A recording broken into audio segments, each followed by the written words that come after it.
Le président centrafricain Faustin Archange Touadéra a été proclamé réélu ce lundi par la Cour constitutionnelle, mais 2 électeurs sur 3 n'ont pas voté, essentiellement en raison de l'insécurité dans ce pays en guerre civile depuis 8 ans et théâtre d'une nouvelle offensive rebelle.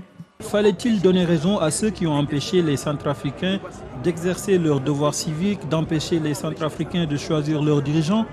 Est-ce qu'il faut leur donner raison? Je pense que non. D'immenses défis se profilent maintenant, dont celui de la légitimité pour un chef de l'État élu avec 53,16% des voix et une participation de 35,25% sur un territoire quasiment réduit à la capitale et ses environs. Le processus n'a pas été facile, il y a beaucoup de défis. Ensemble avec la communauté internationale, mais aussi le peuple centrafricain qui a montré sa capacité, sa résilience et aussi sa volonté de dire non à la violence, à la prise de pouvoir par les armes et à défier tout ce qui, par les intimidations, la violence, l'empêchait d'aller exercer son devoir. Il lui faudra également redresser sous la menace d'un putsch l'économie à l'agonie du 2e pays le plus pauvre du monde, dont plus de la moitié des habitants ont besoin d'assistance humanitaire et un quart ont fui leur domicile depuis le début de la guerre civile en 2013, selon l'ONU.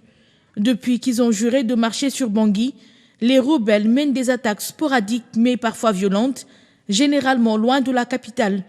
Le 13 janvier, environ 200 assaillants ont tenté 2 incursions simultanées aux portes de Bangui, repoussés à l'issue de combats qui ont fait une trentaine de morts parmi les rebelles et durant lesquels un casque bleu rwandais a été tué.